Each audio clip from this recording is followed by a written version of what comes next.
আমরা তো মসজিদে আসতেছি, তখন ওইখানে যা রাস্তার মধ্যে আমাদের উপরে মারছে। এখানে ছিল ইমন ছিল, আরিফ ছিল, মনির ছিল, তারপরে সাকিব ছিল, তারপরে আরো অনেকে ছিল। এরপরে একজন আছে রাব্বি নামের একজন আছে, হ্যাঁ ছিল ওখানে। ঘটনা আহত হয়েছে আমার চাচাতো ভাই কামরুল হাসান।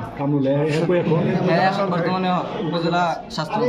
সর্বজন কতজন আহত হয়েছে? আমাদের এলাকা আহত হয়েছে 3-4 জন।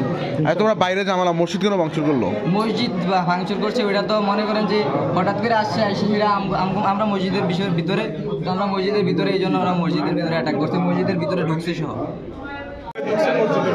খোলাবেন খুঁজছে কিন্তু খোলায় না, নাম করা যে অমুক এনে আসেনি, এগুলো নিয়ে বলতেছে।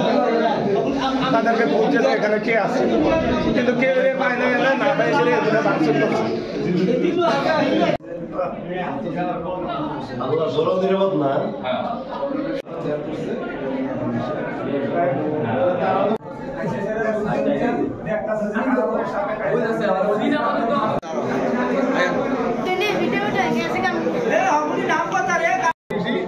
থাকার পর দেখি যে চিল্লাইয়া আইয়া মসজিদের ভিতরে ঢুকছে, তারা আইয়া কয়েকজনের দরজাটা দিয়ে নিতেছে, আর হেঁটে ঠেলিয়া ওই দিকে গ্লাসটি এই গ্লাসটি দরজাটা ব্লক করে রাখছে, ভিতরে না ঢুকতে পারি।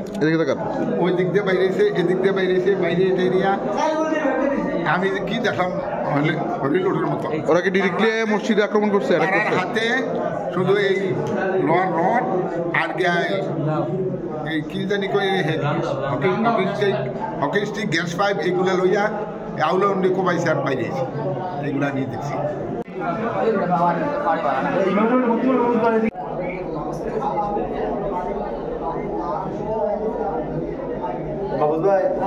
পূর্বেটা আপনার তাকে উল্লেখ করবেন, কেউ তো উল্লেখ করলেন না। পূর্বের রাস্তাটা যেটা কিন্তু আমি জানি।